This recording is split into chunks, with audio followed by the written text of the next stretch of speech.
During the past 2 years, we have been warning our congressional representatives about the serious threat Canadian Prime Minister Justin Trudeau is becoming to the cause of freedom and liberty in Canada, as well as to the national security of the United States of America, as a result of enacting laws that mirror the policies of the Chinese Communist Party.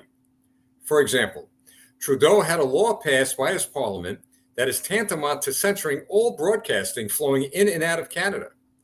Now, this, in my view, is the construction of a 21st century Berlin Wall, not made of brick, not made of mortar, but made of electronic barriers. He is also supporting Marxist ideologies to be taught to young children in schools all across Canada.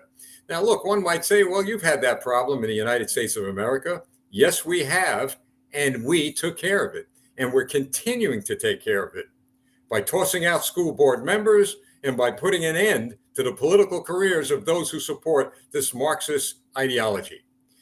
Now, one might also say, well, isn't that the problem of the Canadian people to address? Well, I'll tell you something. They are addressing it, and they're doing it gallantly. They're doing it with great strength, and they're doing it within the framework of the law, and to a great degree, they are winning. But Trudeau took things out of his country and placed them at the doorstep of millions of Americans when he blamed what he defines as the American right wing for the opposition he is receiving by Canadian citizens to his very own policies.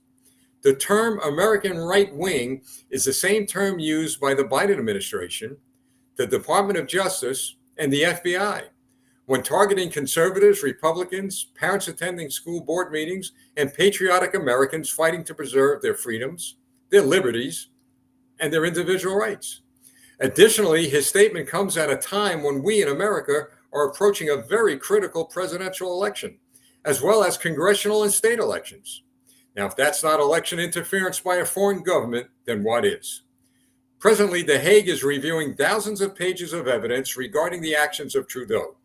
And this past week, the EU Parliament heard testimony from a Canadian citizen victimized by government-sanctioned abuse and excessive force by the Canadian police. And the Ohio State Legislature here in the United States has already recommended that the Canadian government be placed on a religious watch list.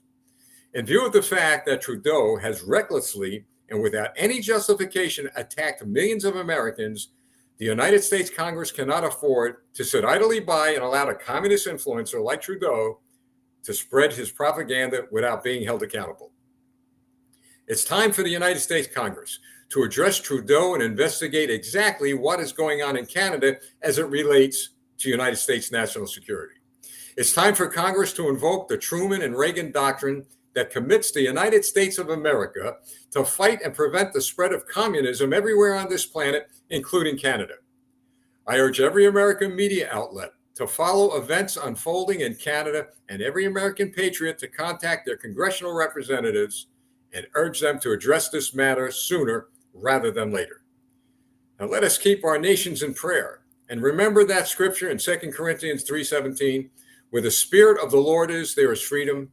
Well, that says to me that it's very important that we not only take the action we're taking politically, but we take that action in prayer, especially at this critical time in the history of our countries. Thank you. I'm Lieutenant Stephen Rogers.